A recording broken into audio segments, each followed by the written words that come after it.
하나님 말씀 사무엘상 30장 6절.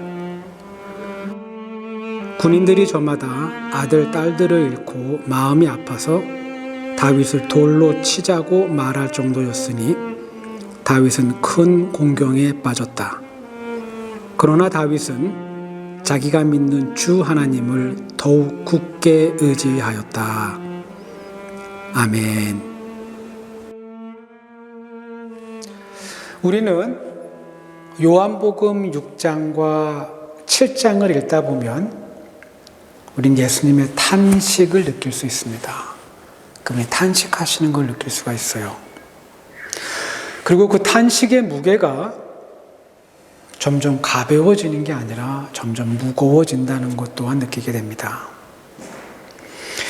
예수님이 탄식하시는 이유는요, 사람들에게 믿음이 없기 때문입니다. 사람들에게 믿음이 없어서 그러세요. 작은 아이에게 있던 물고기 2마리와 보리빵 5개로 많은 사람들이 배부르게 먹습니다. 배부르게 먹어요.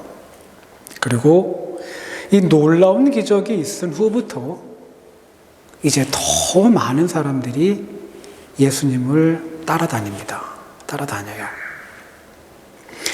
예수님께서는 자신을 따라다니는, 그리고 점점 더 불어난 무리에게 다음과 같은 말씀을 하십니다. 내가 진정으로 너희에게 말한다. 너희가 나를 찾는 것은 표징을 보았기 때문이 아니라 빵을 먹고 배가 불렀기 때문이다. 사실 우리는 여러분 이 한 구절의 말씀만 보더라도, 단 한 구절의 말씀만 보더라도 예수님은 정말 우리와는 다르다는 걸, 그리고 정말 그분은 하나님임을 알게 됩니다. 하나님. 여러분, 만약 어느 한 그룹이 있고요, 어느 한 그룹이 있고 그 그룹에 리더가 있다면 그 리더는 자신이 이끄는 모임의 규모가 점점 더 커지는 것을 기뻐할 겁니다. 자신이 리더로 있는 그룹이 점점 더 인원이 많아지는 거예요.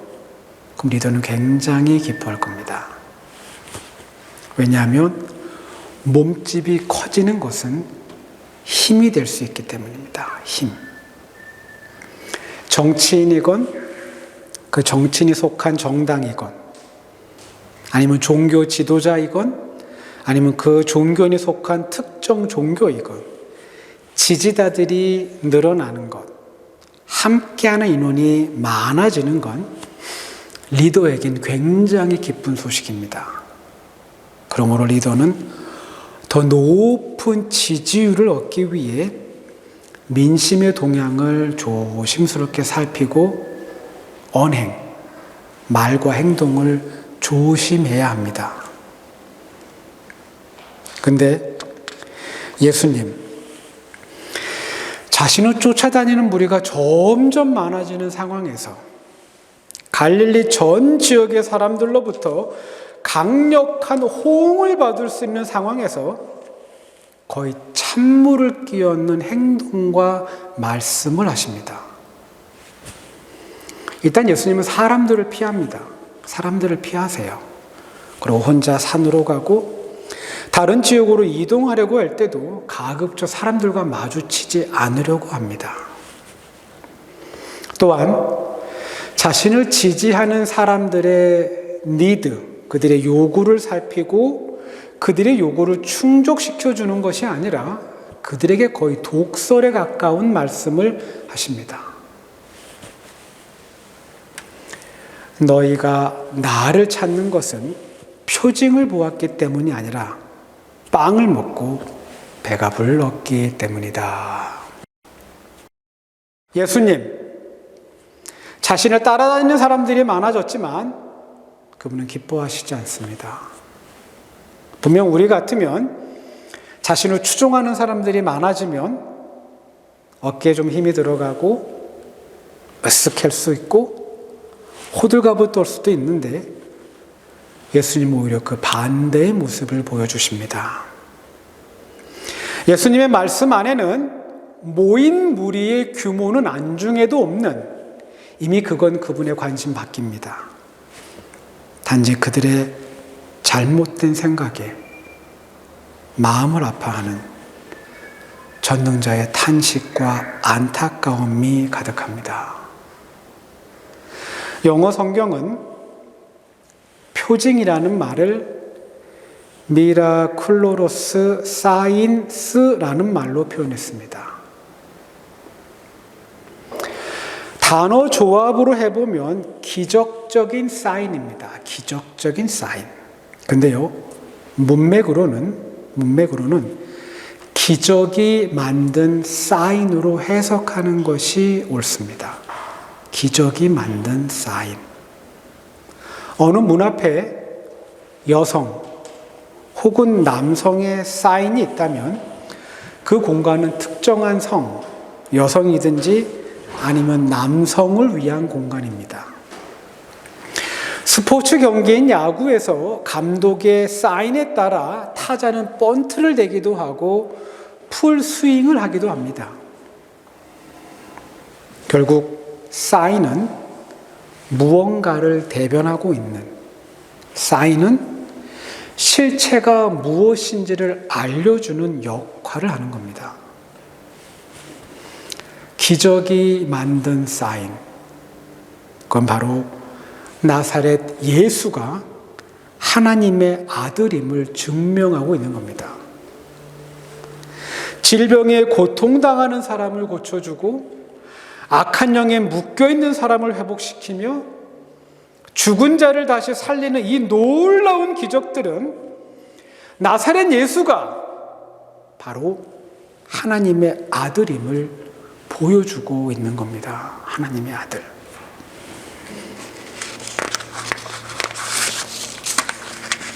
그러나 사람들은 예수님이 행한 수많은 기적들을 곁에서 보고 그 기적의 놀라운 일들을 경험하지만 예수님이 하나님의 아들이라는 것을, 그분이 전능한 창조주라는 것을 믿지 않습니다.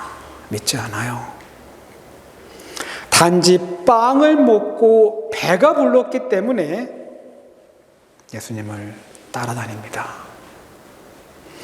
요한복음 7장에서도 예수님의 탄식은 더욱 깊어지는 모습입니다. 유대인의 명절인 초막절이 다가오고 있습니다. 초막절. 여러분, 초막절은 이스라엘 백성이 애굽을 탈출하고 광야에서 텐트를 지고 생활한 것을 기념하는 절기입니다. 이스라엘 역사를 보면요, 이스라엘 나라 사람들은 나라가 잘 되고 부유하고 잘 먹고 잘 살 때는요, 그들은 율법이 해이해집니다. 율법이 해이해지고 절기를 잘 지키지 않아요. 대신 이방 종교의 규칙과 풍습은 철저하게 지킵니다. 근데 나라를 잃어버리고 자유를 뺏기며 다른 나라의 지배와 억압을 받을 때는 율법의 작은 토시 하나라도 지키기 위해 목숨을 거는 사람들이 등장합니다.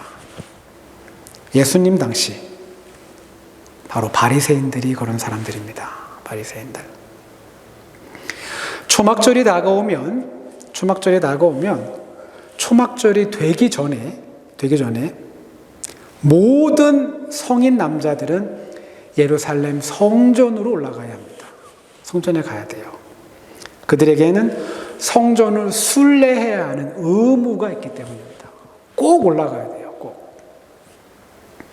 이 규칙을 지키지 않고 무시하게 된다면 각 회당의 책임자인 율법 교사와 바리새인들로부터 비난과 조롱을 받을 겁니다.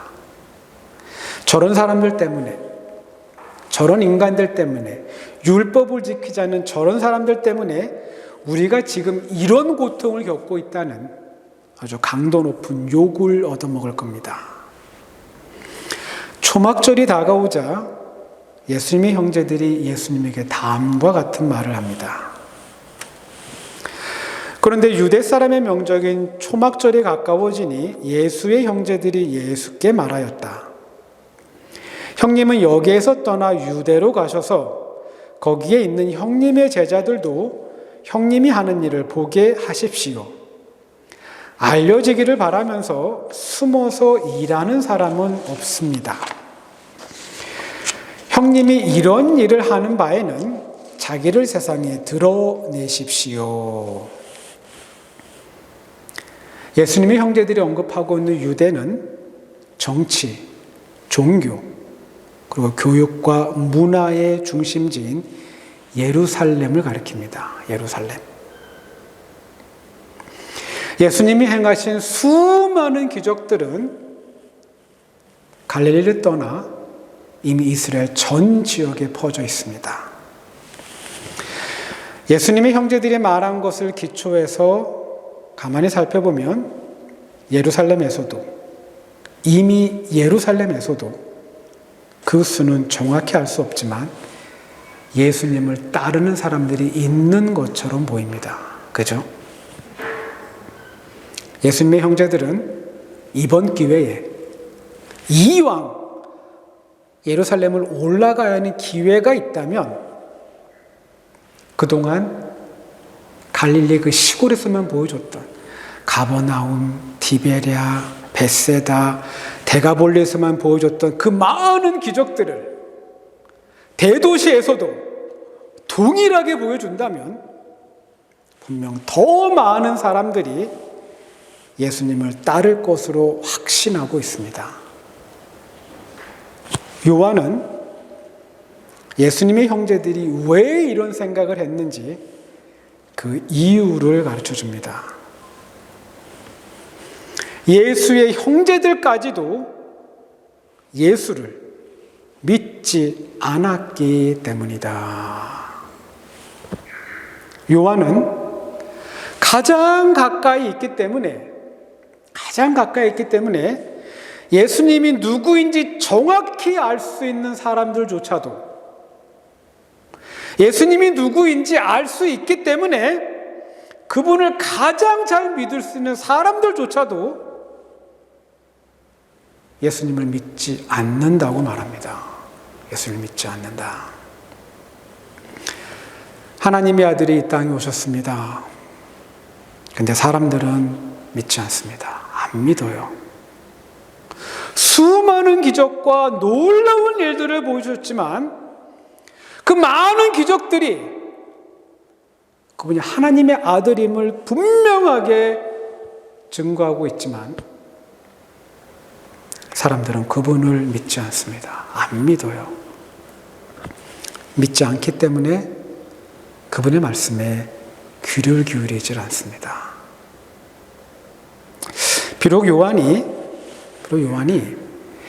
예수님의 형제들이 예수님을 믿지 않는다고 했는데 우린 예수님의 형제들이 예수님에게 제안한 말을 좀 가만히 살펴보면 그들 역시 무언가를 믿고 있다는 느낌을 갖게 됩니다.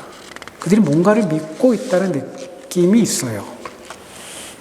먼저 그들이 믿고 있는 것은 나사렛 예수는 기적을 일으킬 수 있다는 믿음입니다. 그죠? 나사렛 예수는 기적을 일으킬 수 있다.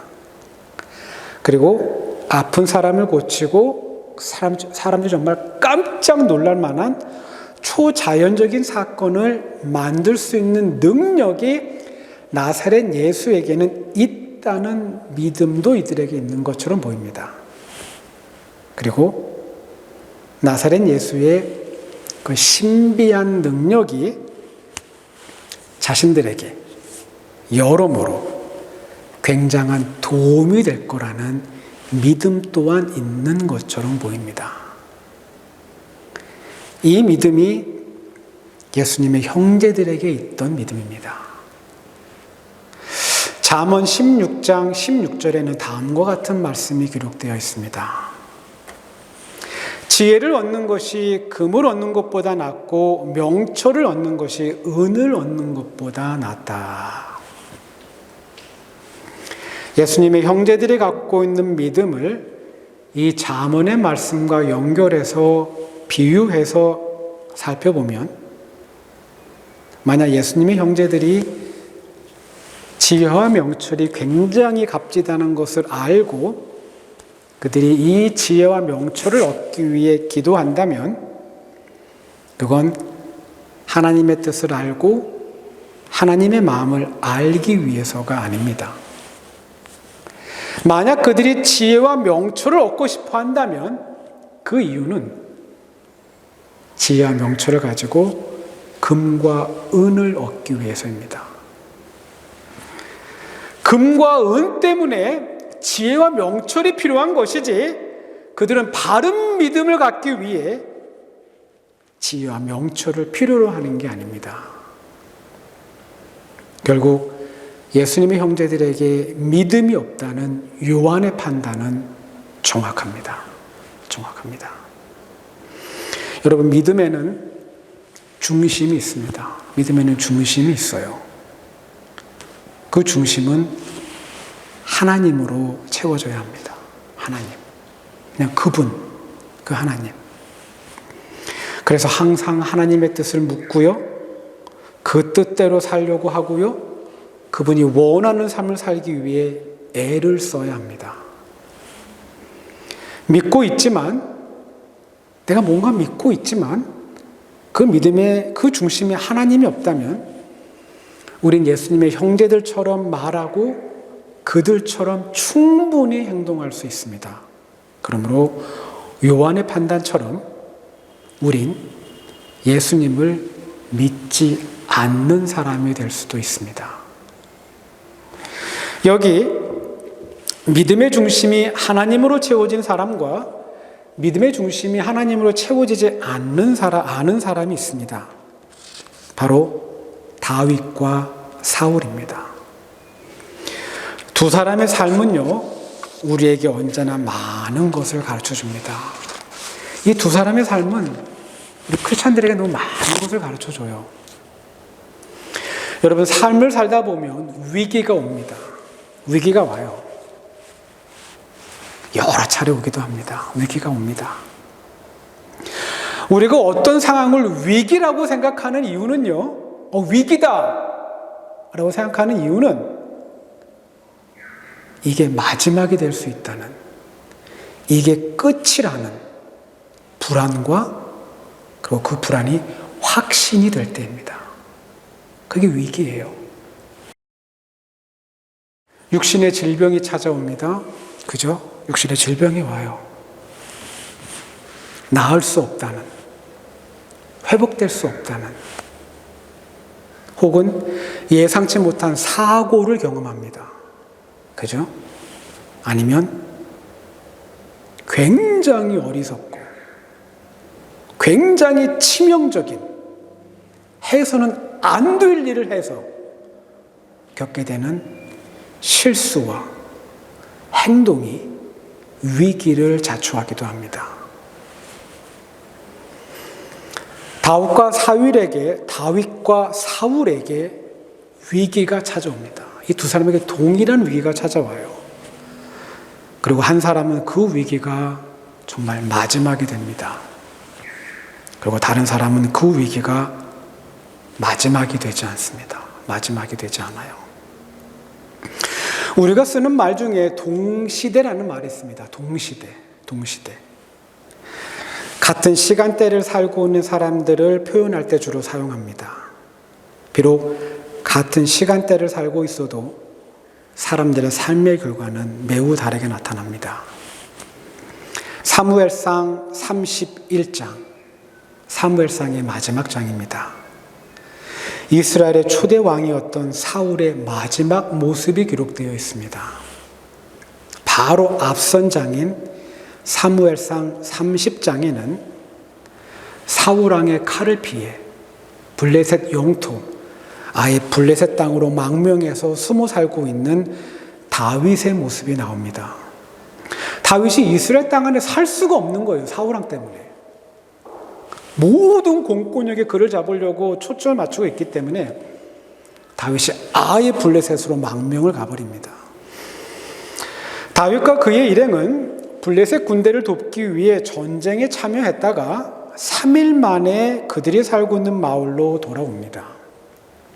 근데요, 엄청난 불행이 다윗과 그의 일행을 기다리고 있습니다.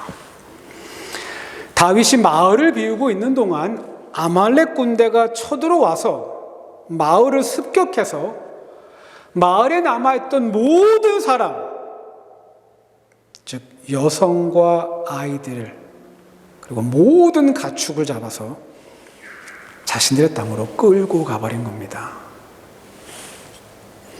만약에 이스라엘 땅에서 이런 일이 벌어졌다면 같은 민족인 이스라엘에 도울 수 있겠죠. 지금 다윗이 있는 곳은 블레셋 땅입니다. 블레셋 많은 사람들은 다윗에게 우호적이질 않았어요.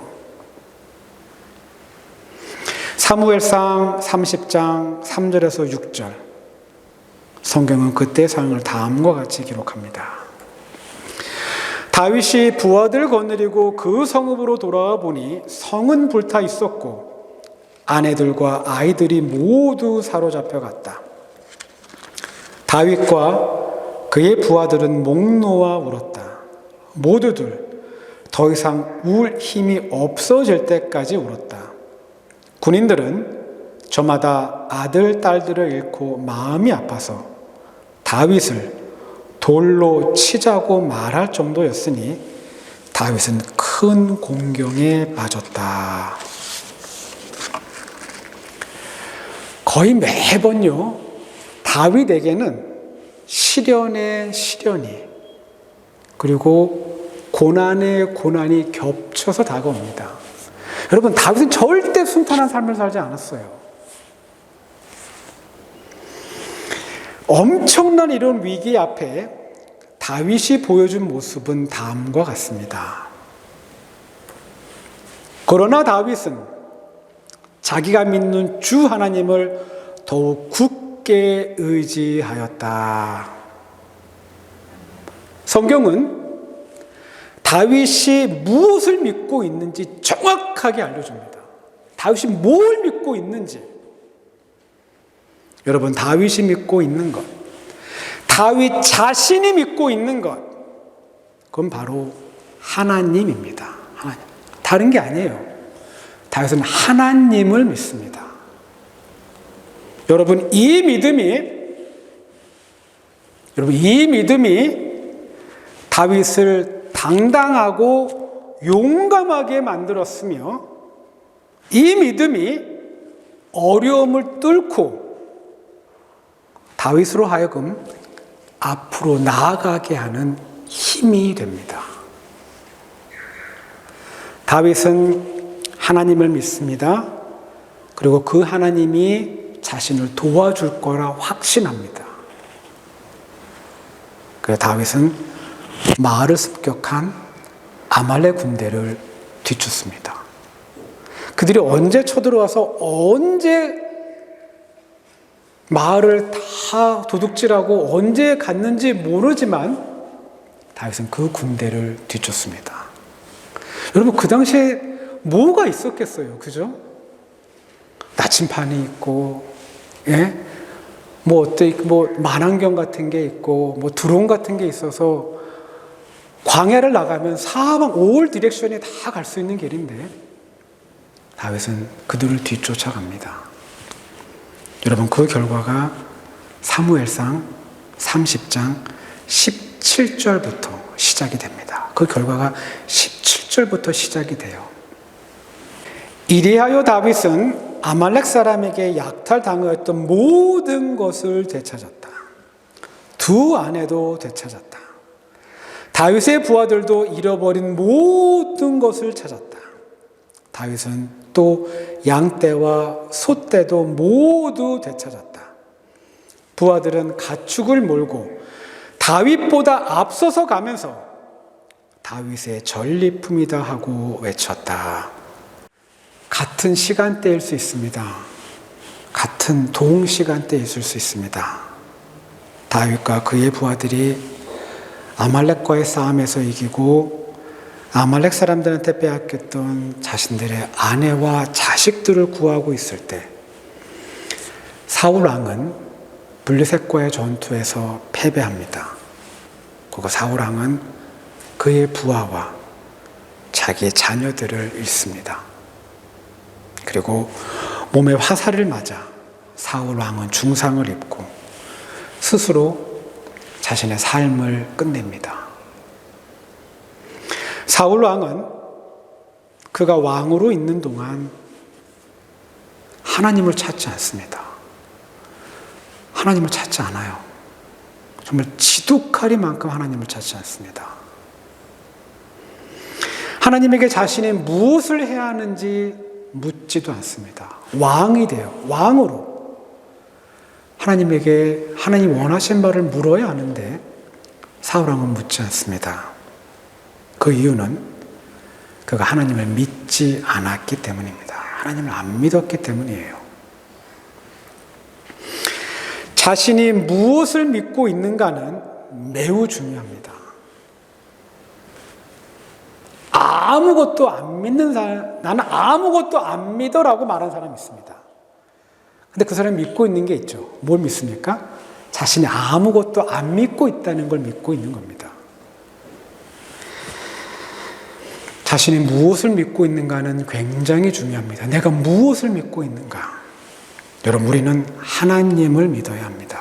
하나님. 우리의 마음의 중심에는 내가 있는 게 아니라 내 생각, 내 욕심, 내 관심이 있는 것이 아니라 하나님, 바로 그분이 있어야 합니다. 바로 그분. 그분이 내 삶을 움직이는 이유와 힘이 되어야 합니다. 왜요? 그럴 때 마지막인 것 같은 위기가 와도 내 믿음의 중심에 계신 하나님의 은혜로 우린 충분히 이길 수 있습니다. 하나님을 신뢰하는, 하나님 믿는 우리의 믿음이 더욱 자라고 더욱 견고해지기를 소망합니다. 기도합니다. 다시 한번 고백합시다. 고개 들어 주님을